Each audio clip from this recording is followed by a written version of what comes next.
અમદાવાદમાં દૂષિત પાણીની સમસ્યાની ફરિયાદોમાં વધારો થયો છે, જેને લઈ એએમસી પણ એક્શનમાં આવ્યું છે. મ્યુનિસિપલ કમિશનરે એસઓપી જાહેર કર્યા બાદ એક સપ્તાહમાં 500 ફરિયાદ એએમસીને મળી. એએમસીના આંકડા મુજબ માત્ર જાન્યુઆરીથી જૂન મહિનામાં શહેરભરમાંથી 25,000થી વધારે ક્લોરીન ટેસ્ટ કરવામાં આવ્યા. જૂન માસમાં 3,700 પાણીના સેમ્પલ લેવામાં આવ્યા, જેમાંથી 30 સેમ્પલ ફેલ થયા છે. પાણીની ગુણવત્તા પર સતત નજર રાખવા માટે ચકાસણી પણ કરવામાં આવી રહી છે. રોજના સરેરાશ 25થી 30 જેટલા પાણી સંબંધિત ફરિયાદો મળી રહી છે. પૂર્વ ઝોનના બહેરામપુરા તેમજ મધ્ય ઝોનના અસારવા અને જમાલપુર વિસ્તારમાં સૌથી વધારે ફરિયાદો છે. ત્યારે તાત્કાલિક તપાસ હાથ ધરવામાં આવે અને જરૂર હોય ત્યાં ટેન્કર મારફતે પાણી પૂરું પાડવામાં આવે તે પ્રકારની પણ વ્યવસ્થા કરાઈ છે.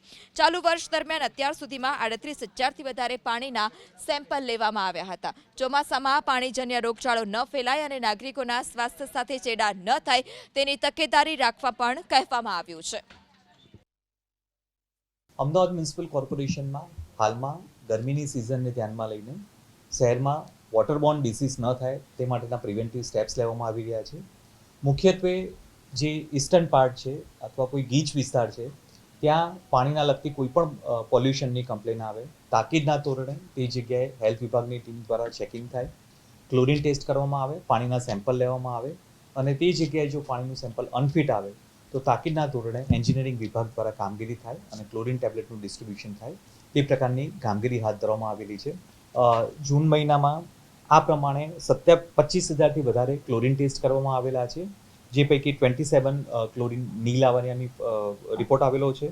સાથે સાથે 3,700થી પણ વધારે પાણીના સેમ્પલ લેવામાં આવેલા છે અને 30 જગ્યાએ પાણીના સેમ્પલ અનફિટ આવેલા છે.